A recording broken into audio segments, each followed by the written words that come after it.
भौतिक विज्ञान में आपका 9 प्रश्न जो है बहुत ही महत्वपूर्ण है इस साल की बोर्ड परीक्षा के लिए।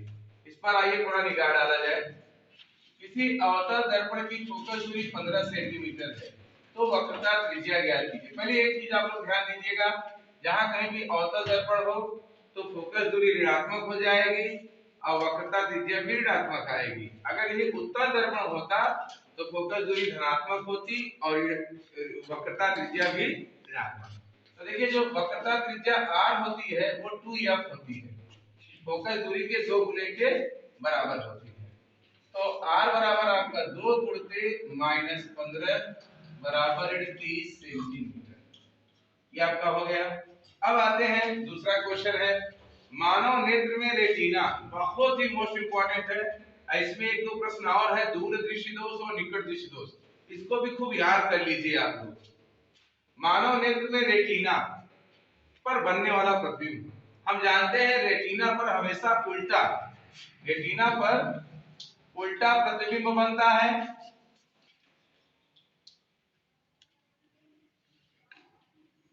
परंतु सीधा दिखाई देता है, परंतु सीधा दिखाई देता है।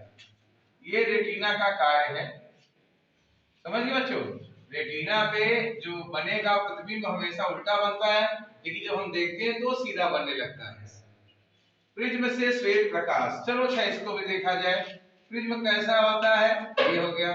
जब ये श्वेत प्रकाश इसमें जाती है तो ये अपने 7 रंगों में क्या होती है बच्चों, बढ़ जाती है, जिसको हम लोग BIBGYOR।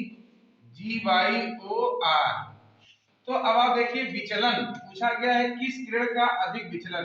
विचलन मतलब होता है अपने रास्ते से झुक जाना, हट जाना, अपने रास्ते से भटक जाना। तो यहां ध्यान दीजिए, सबसे ज्यादा विचलन किसका हुआ है, सबसे ज्यादा लीजिए बी, यानी बैगनी रंग का। आंसर क्या हो जाएगा, बैगनी रंग का विचलन,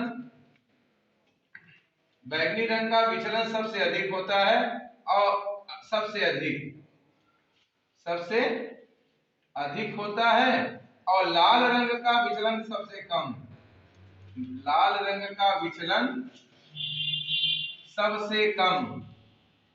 यही कारण है बच्चों कि लाल रंग दूर तक दिखाई देता है, क्योंकि इसका विचलन ही नहीं हो पाता है। आगे बढ़ा जाए।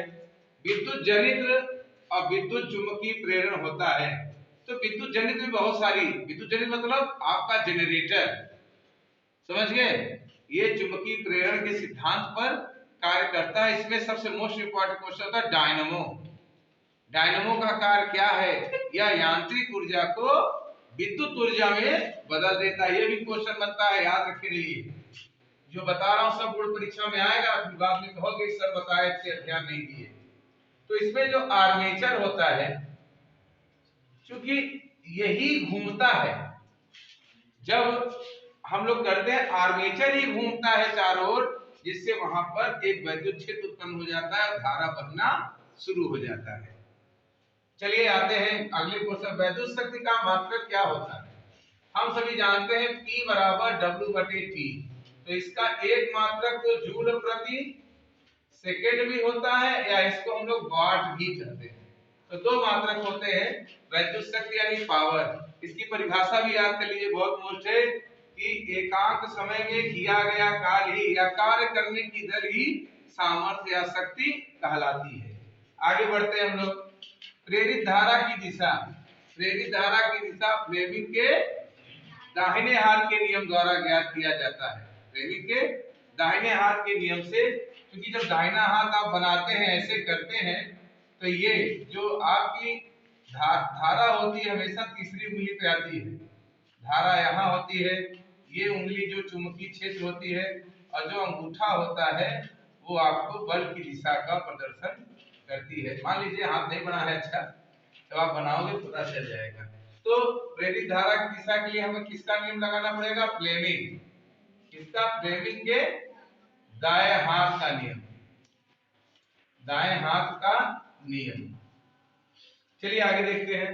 विद्युत विभवांतर का मात्रक क्या होता है। विद्युत विभवांतर का मात्रक वोल्ट होता है। क्या होता है, वोल्ट। धारा का मात्रक क्या होता है, एम्पियर। क्या होता है, एम्पियर। प्रतिरोध का मात्रक क्या होता है? ओम। ओम को आप ऐसे भी दिखा सकते हैं। तो ये 9 बहुत ही इंपॉर्टेंट है, इसको बढ़िया से रट डालिए।